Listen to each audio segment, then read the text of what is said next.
Leggo Amos capitolo 7. Il Signore Dio mi fece vedere questo. Egli formava delle locuste al primo spuntare dell'erba tenera, quella che spunta dopo la falciatura per il re. Quando esse ebbero finito di divorare l'erba della terra, io dissi: Signore, Dio, perdona. Come potrà sopravvivere Giacobbe, piccolo com'è? Il Signore si pentì di questo. Ciò non accadrà, disse il Signore. Il Signore Dio mi fece vedere questo. Il Signore Dio annunciava di voler difendere la sua causa mediante il fuoco. Il fuoco divorò il grande abisso e divorò la campagna. Allora io dissi: Signore Dio, fermati. Come potrà sopravvivere Giacobbe, piccolo com'è? Il Signore si pentì di questo.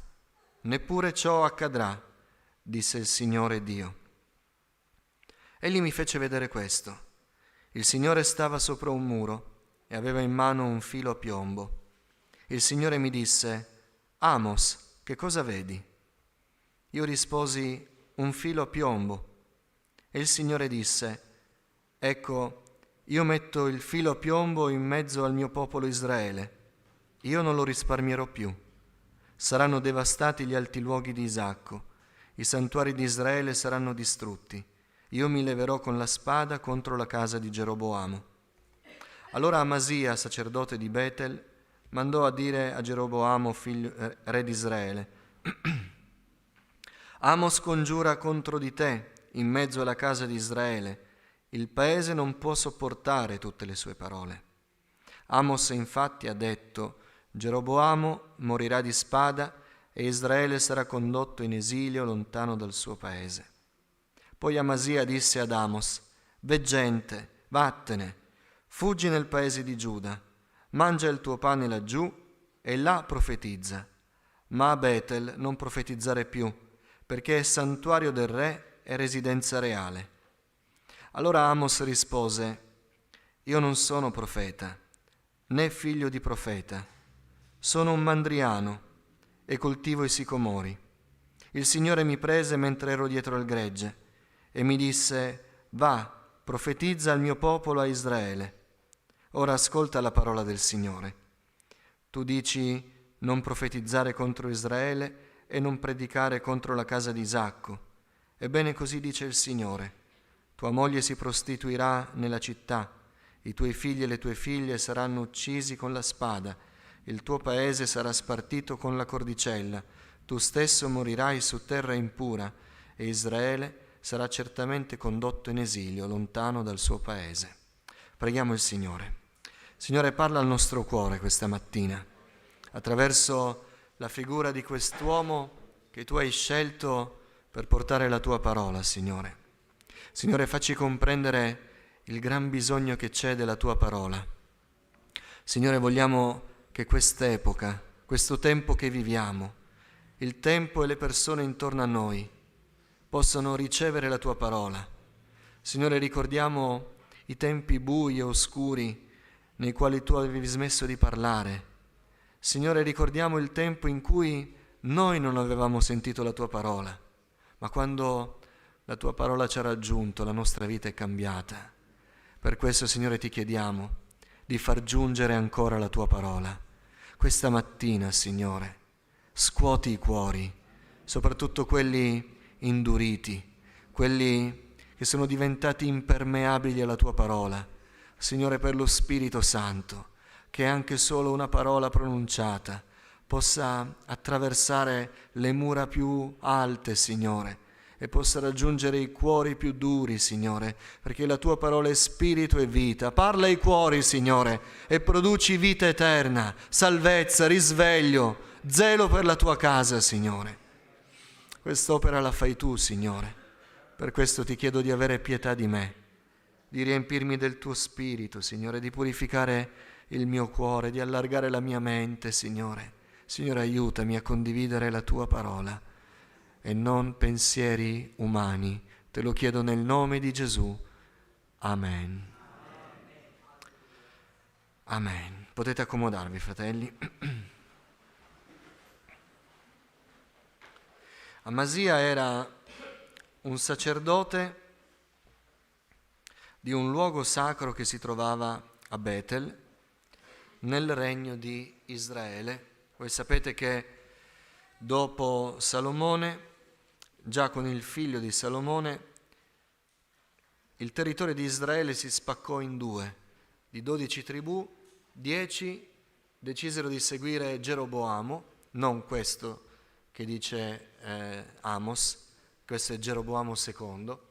Geroboamo, un giovane che aveva creato qualche insidia nel regno di Salomone, ma poi era fuggito in Egitto, poi alla morte di Salomone era rientrato, e quando il figlio di Salomone, Roboamo, decise di aumentare il carico fiscale anziché alleggerirlo a un popolo che era in ristrettezze, la nazione si spaccò in due e 10 tribù seguirono questo giovane che era rientrato dall'Egitto, Geroboamo, mentre Giuda e Beniamino, in quanto Giuda era la tribù di appartenenza di Davide e Salomone, rimasero con il figlio di Salomone. E così da quel momento in avanti si spaccò in due il territorio di Israele con due nazioni, Giuda e Israele.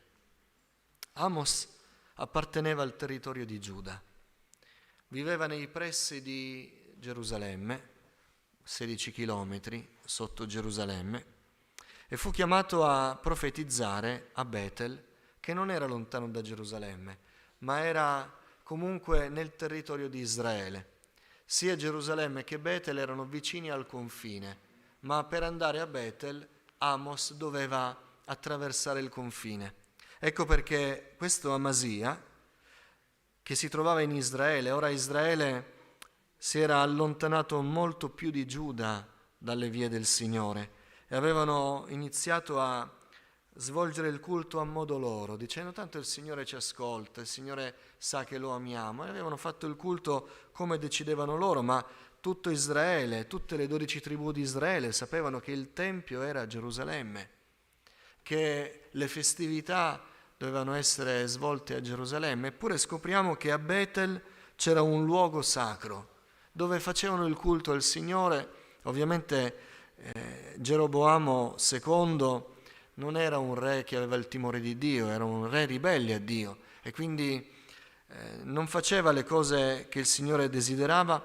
Sicuramente neanche il culto a Dio era irreprensibile e quindi il Signore in qualche modo vuole risvegliare questo re, vuole risvegliare il popolo di Israele e manda un suo servitore, manda Amos, quest'uomo che attraversa quindi il confine e va a parlare a Geroboamo.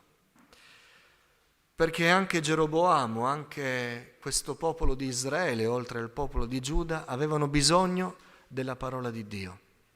Il mondo ha bisogno della parola di Dio. Abbiamo bisogno di ascoltare le parole del Signore. Dio cerca delle persone che siano disposte a far giungere la sua parola.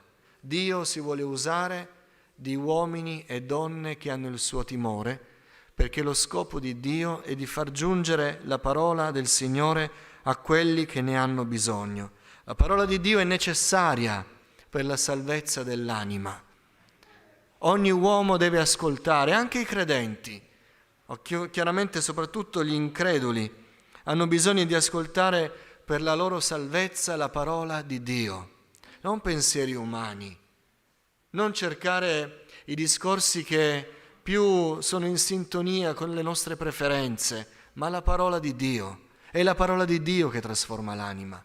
È la parola di Dio che fa breccia nei cuori, è la parola di Dio che cambia le vite, è solo la parola di Dio, qualunque essa sia, come Dio decide di mandarla, qualunque siano gli argomenti che Dio stabilisce di farci arrivare, se è parola di Dio avrà un effetto di vita per noi. E Dio vuole, perché lo sa, che la sua parola arrivi a tutti. E quando arriva, la parola di Dio, come si accennava qualche giorno fa, è come un martello che spezza il sasso. Il fatto è che nella maggior parte dei casi, quando la parola di Dio arriva a un cuore, quel cuore si trova in una condizione di peccato. E quindi la parola di Dio non può essere una carezza che gratifica la vita di chi è lontano dal Signore.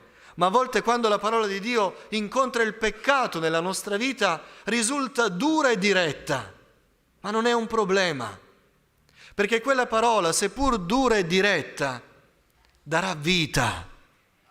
Perché la prima cosa che il Signore vuole fare è rimuovere la condizione di peccato nella quale noi ci troviamo. Quindi quella parola che può sembrare anche dura e diretta è per il bene, è per la vita. Quando Amos andò in Israele, disse a Geroboamo: Dio ti ama. A non pensare che se Dio ti ama, Dio ti prenderà in braccio, ti canterà una ninna nanna, curerà le tue ferite, ti coccolerà e dirà: quanto sei bello, figlio mio.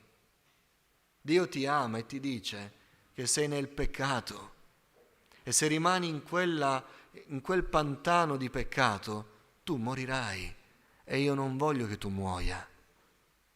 Questo era il messaggio che Amos portò ad Amasia, questo sacerdote, a Geroboamo II, chiaramente a tutta la corte. Ma questa mattina noi vogliamo soffermarci su questo aspetto.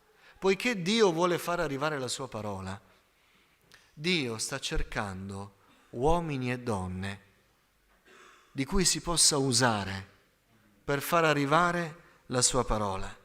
Dio vuole usarsi di noi per far arrivare una parola che produca vita. Dio vuole far arrivare la sua parola nelle nostre famiglie, dove ancora non ci sono cuori arresi al Signore. Dio vuole far arrivare la sua parola tra le persone che noi conosciamo e che forse stanno bene con noi, ma che non conoscono il Signore. Dio vuol far arrivare la sua parola dove Lui non c'è e vuole usarsi di noi. In ogni ambiente dove noi andiamo, Dio vuole che noi portiamo la sua parola. E quando ci siamo noi, la sua parola deve essere ben riconosciuta, al punto che se qualcuno non è disponibile ad arrendersi a Dio, dovrà dire come Amasia: veggente, torna a casa tua, statene tranquillo a casa tua, mangiati il pane laggiù, fai le cose che fai di solito a casa tua e profetizza lì, ma non qui, perché avevano ascoltato la parola del Signore, ma non erano disponibili ad arrendersi a quella parola. La differenza è questa, che quando noi portiamo la parola del Signore, non sempre sarà una parola che ci trova disponibili ad accettarla, ma questo poco importa. Noi vogliamo essere persone che Dio cerca. Noi vogliamo essere persone che Dio, dopo aver cercato, trova dicendo: voglio usare te, come decise il Signore di usare Amos. Guardate come si introduce questo personaggio. È Amos stesso che scrive, dice: parole di Amos, uno dei pastori di Tecoa, che ebbe in visione quando a Israele, al tempo di Uzia, re di Giuda, al tempo di Geroboamo, figlio di Joas, ci fu un terremoto. Quindi un momento preciso in cui il Signore parlò a uno dei pastori di questo paese, Tecoa. Ma Amos aveva delle caratteristiche e se vogliamo che il Signore si usi di noi nelle nostre case, nel luogo di lavoro, nelle nostre conoscenze, noi dobbiamo verificare di avere le stesse caratteristiche che aveva quest'uomo. Amos aveva umiltà, era un uomo umile. Amos non cercava onori o titoli. Quando lo chiamano veggente, Amasia in qualche modo lo lusinga, non si scontra con lui, non lo umilia, ma cerca di gratificarlo, veggente. Io riconosco che tu sei un uomo da parte di Dio, io riconosco che tu sei il profeta di Dio e non dico di no, ma tu sei di Giuda e sei chiamato a Giuda. In Israele funziona in un altro modo, veggente. Vai nel tuo paese, torna nella tua casa, fai la vita che fai sempre e lì profetizza perché tu sei profeta. Ma Amos mette in chiaro le cose, non si onora di quel titolo, non dice, meno male che l'hai riconosciuto, tanti che conosco non si ricordano nemmeno del mio nome, ma tu mi stai attribuendo l'onore che il Signore mi ha dato. Niente di tutto questo. Amos risponde, io non sono profeta, né figlio di profeta, sono un mandriano e coltivo sicomori. Dice Amos in umiltà, guarda che tu non devi guardare me, io non sono nulla, io non sono profeta. Non sono stato chiamato come Geremia nel grembo di mia madre. La mia storia non è stata scritta nell'eternità dicendo quell'uomo sarà un grande servitore del Signore, lui sarà profeta per tutta la sua vita, lui sarà un nazireo consacrato al Signore come doveva essere Sansone. Io non sono niente di tutto questo, io non sono profeta, io non sono neanche figlio di profeta, non ho fatto neanche la scuola dei profeti. Non mi sono formato neanche come un profeta. Io forse non avevo la chiamata, ma avevo il desiderio. E allora sono andato alla scuola. No, non sono neanche andato alla scuola biblica. Non conosco le scritture dei rabbini. Non conosco nulla. Non mi chiamare profeta. Non mi chiamare figlio di profeta. Io sono un mandriano. E coltivo sicomori, ho 2 lavori. Io sono una persona umile, sono una persona che non ha titoli spirituali. Semplicemente vengo qui perché Dio mi ha dato una parola da dare a voi. Era umile. E facendo così ogni effetto potente del suo servizio sarebbe stato attribuito solo a Dio. Perché se del bene ci fosse stato da quella predicazione, nessuno avrebbe potuto dire è arrivato il profeta. Avrebbero piuttosto detto è arrivato un mandriano, ha parlato da parte del Signore, ma Dio ha toccato i cuori e quei cuori sono stati trasformati con la sua umiltà. Ogni cosa che fosse mai giunta dall'opera di Amos sarebbe stata attribuita a Dio. Dio sta cercando cuori umili, cuori disposti a dimenticarsi di loro stessi, cuori che non soffrono se qualcuno non si ricorda il loro nome, ma dicono io non sono nulla e se anche posso fare qualcosa per il Signore, è Dio che lo fa, io non sono nessuno. Allora quell'uomo, quella donna saranno trovati dal Signore. Dio cerca umiltà vera nel nostro cuore, non dichiarata, perché alcuni scoprono che tutto sommato non costa nulla dire io sono umile, io non valgo nulla, sapete la falsa umiltà. Ma l'umiltà vera è quella che si dimostra nel momento cruciale, nel momento in cui davvero siamo tentati di far ricordare il nostro nome, di dire che c'eravamo, di dire che abbiamo parlato e decidiamo invece di fare un passo indietro e che non si sappia dove siamo, cosa abbiamo fatto. L'umiltà vera è quella che sta cercando il Signore. Dio consigliò a Geremia, vi ricordate?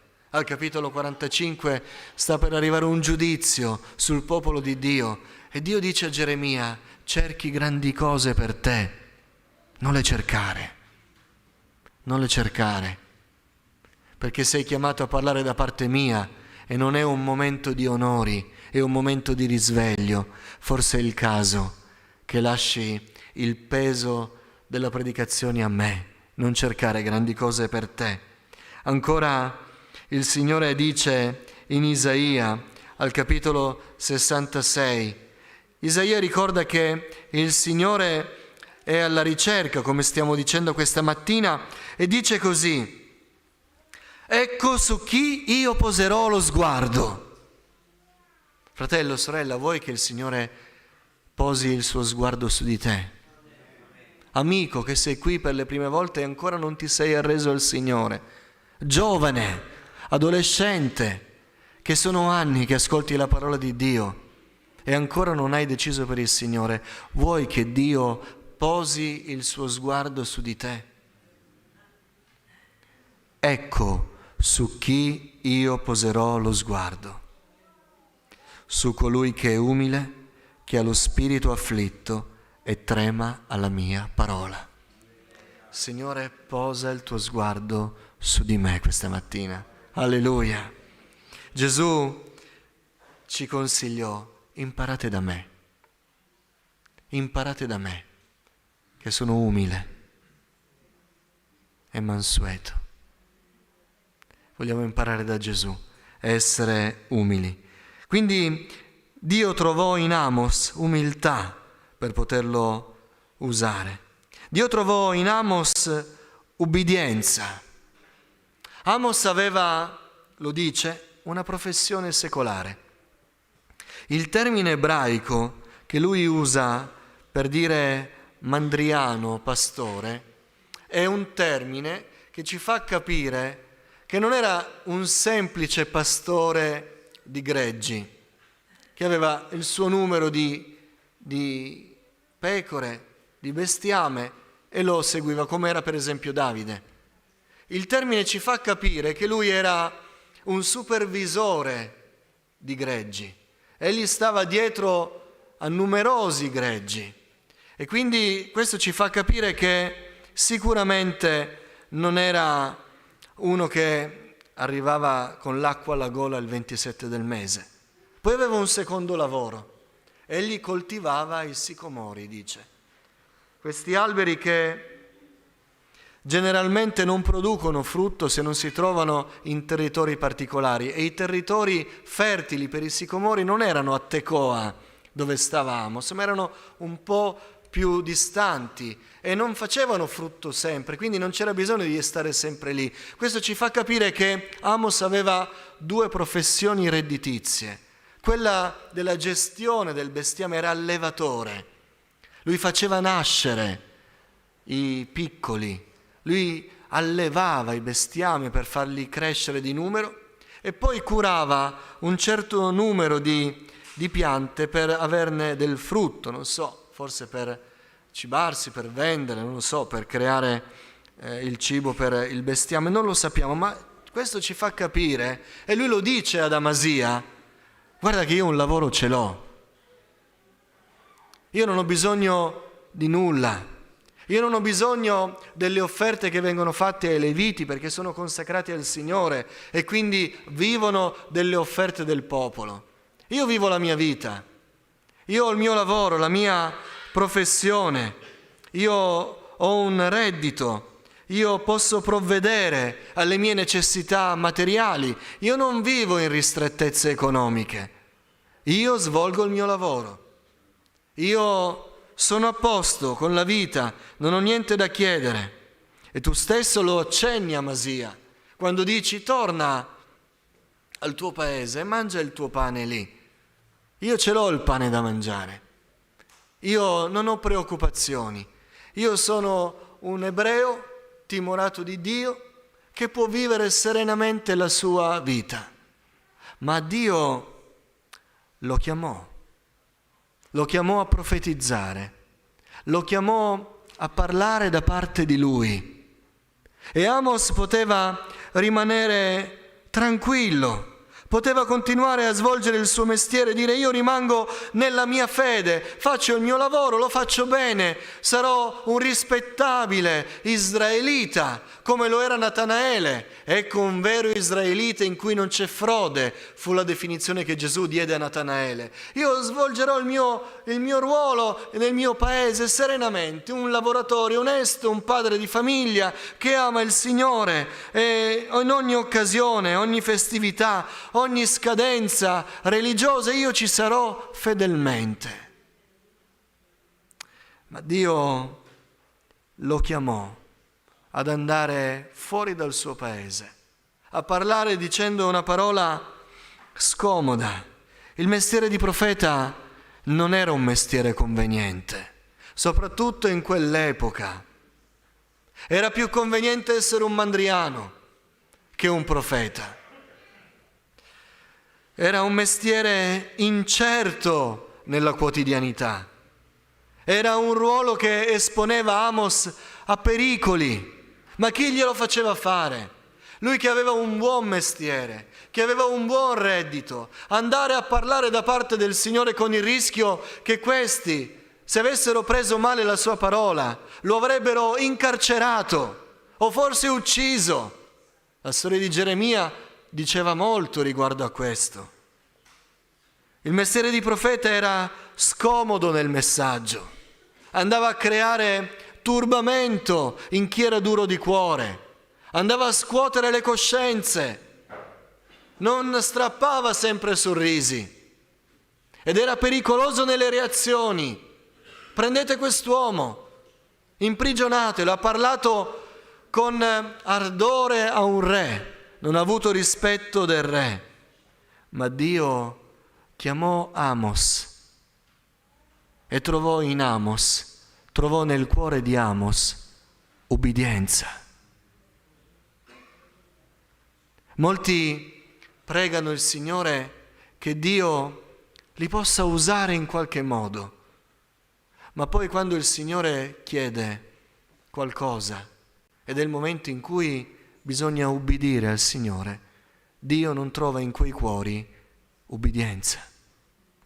E il Signore non ci può usare, perché per usarsi di noi ci deve dire delle cose e le cose che Lui ci dice noi dobbiamo ubbidire. Dio trovò in Amos ubbidienza e Dio usò Amos. Possa il Signore cercare uomini e donne umili e ubbidienti. Amos non si preoccupò di mettere a rischio la sua stabilità economica, familiare, personale, emotiva. Dio gli aveva chiesto di fare qualcosa e lui non valutò, lui ubbidì. Vi ricordate Pietro? Che bell'esempio ci dà quando andarono a pescare per tutta la notte. E per tutta la notte non presero nulla, c'è scritto. Poi Gesù chiese di usare la loro barca per predicare e al termine degli insegnamenti, Gesù, che sapeva che questi stanchi pescatori non avevano preso nulla, disse a Pietro: prendi la barca e vai al largo. E c'è scritto che Pietro ricordò qual era il suo mestiere a Gesù.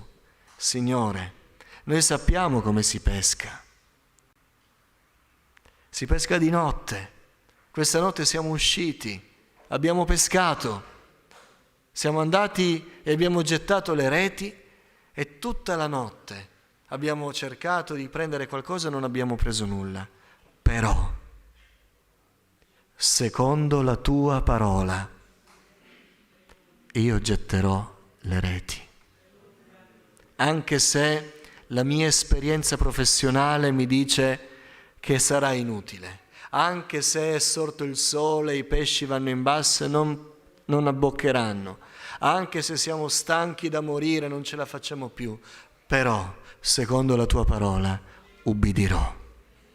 Vogliamo essere così anche noi. Infine, Amos era un uomo che aveva amore per le anime. E uno dice, ma insomma, dice ad Amasia, tua moglie si prostituirà, i tuoi figli e le tue figlie saranno uccisi con la spada, il paese sarà spartito con la cordicella e tu stesso morirai in una terra impura. Un amore un po' difficile da capire. No, Amos era invece pieno di amore. Il messaggio che portò a Geroboamo, ad Amasia, poteva sembrare spietato o duro, ma quello era il compito che Dio gli aveva dato. E doveva parlare da parte del Signore solo così. Non doveva accarezzare Geroboamo. Non doveva dirgli, Geroboamo, tu stai camminando nelle vie del Signore, perché non era così. Ma era animato da un grande amore. Come abbiamo letto prima, Amos ebbe il coraggio di parlare a Dio, dicendo, Signore Dio, perdona! Come potrà sopravvivere Giacobbe, piccolo com'è? E c'è scritto che il Signore si pentì di questo, ciò non accadrà, disse il Signore. Ma Israele peccava ancora e Dio stabilì di giudicarlo una seconda volta con il fuoco. E dice la parola che Amos di nuovo prese il coraggio dell'amore e disse, Signore Dio, fermati! Come potrà sopravvivere Giacobbe piccolo com'è? E Dio si pentì di questo, dicendo, neppure ciò accadrà.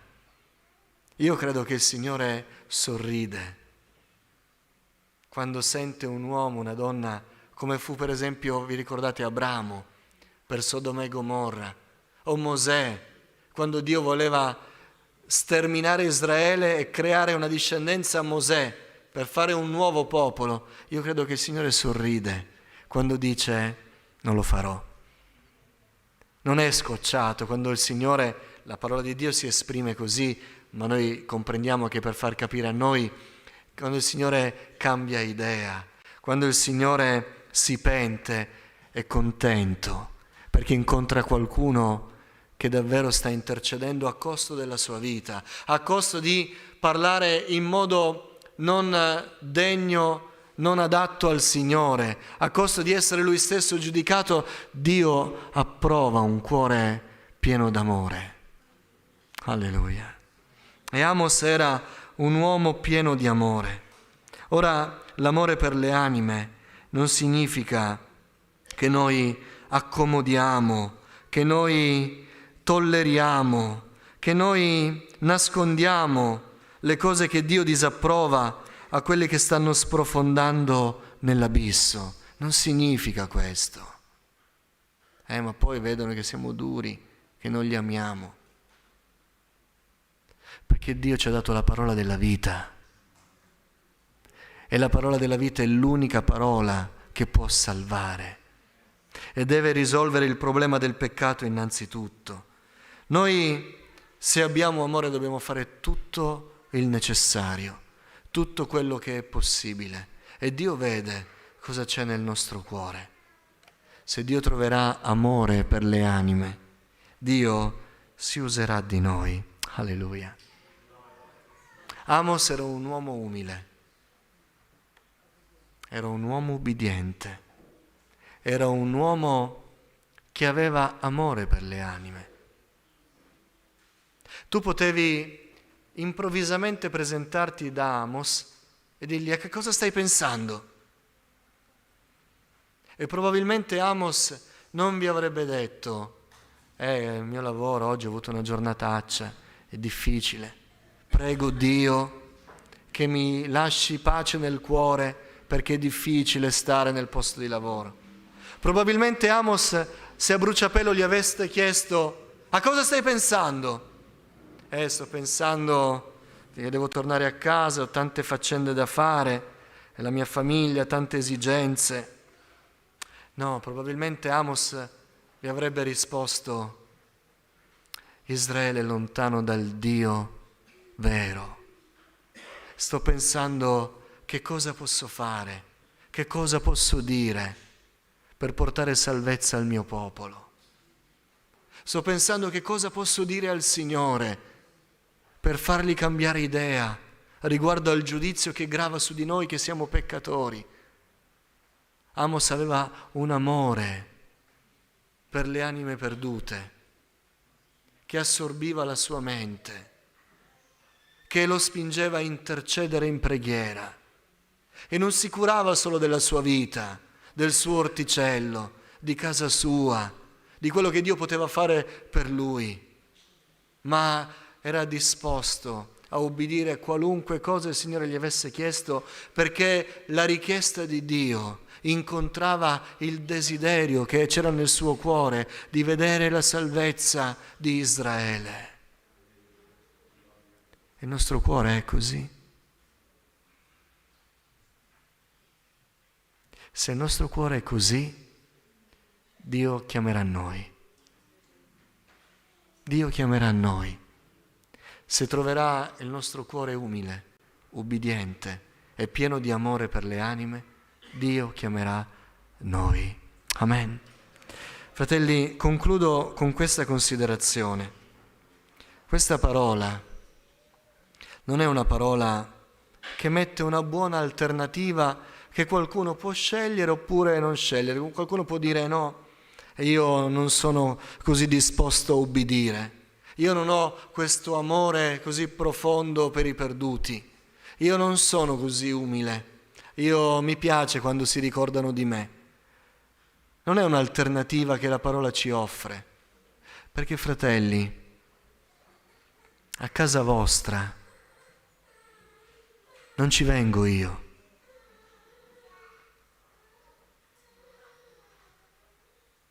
E a casa mia non ci dovete venire voi.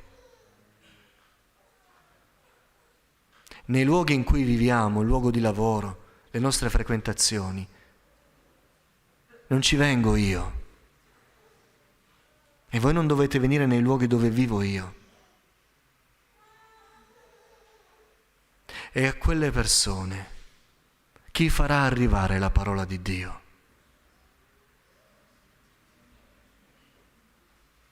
Che Dio ci trovi umili, ubbidienti, pieni d'amore, perché noi siamo chiamati a tornare a casa adesso, tra qualche minuto, e portare la parola del Signore. Domani al lavoro e portare la parola del Signore. Amos non era un profeta. Dio non sta cercando profeti, sta cercando mandriani, ma li userà per la sua gloria. Ci alziamo in piedi. Preghiamo il Signore.